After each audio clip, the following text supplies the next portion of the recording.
it really is about patience, because you can always hold out hope that there's going to be some breakthrough, and even that maybe you may be the impetus of it. But in the meantime, there's work to be done, and it takes a lot of, as you said, a lot of nurturing, a lot of love to do that work. Absolutely. And I think there's another way of looking at this too is I'm a big believer of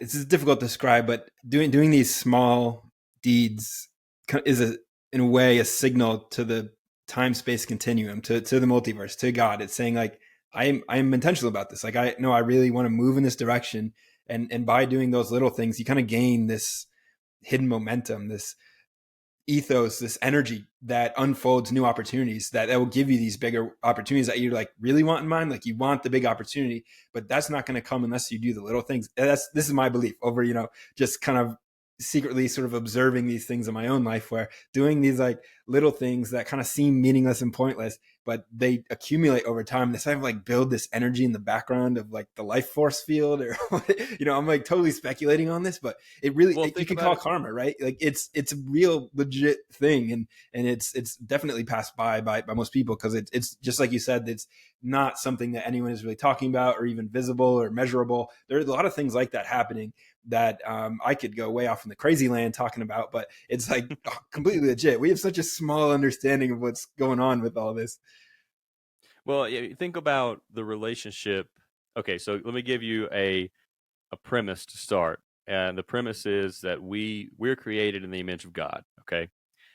And then think about the way someone appreciates you doing something for them instead of telling them how you want to do something for them. Think about the differences in telling someone you want to do something for them and actually doing it for them.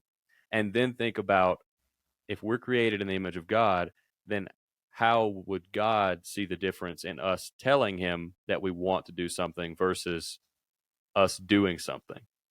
And it reminds me of, from the Bible, pray unceasingly. It's something to that effect.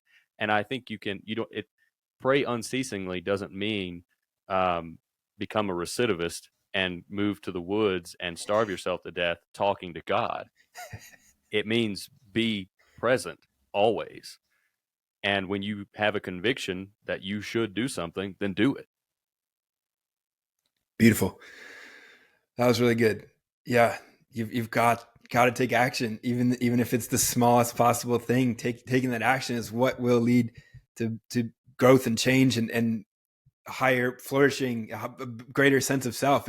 It's all starts with the little things that you can do every day, as boring, as monotonous as it may seem sometimes. If you are present and really paying attention, like that stuff is wild and magical. It really is just so much of the juice, so much of the nectar of this peach of the world is like found in doing those like kind of little things every day, if we can take the right perspective. And part of me knows that it's very difficult to take that perspective when we are kind of blocked off from the power of Mother Nature. Like that really energizes me in a way to kind of do these things every day, to stack the wood and carry the water.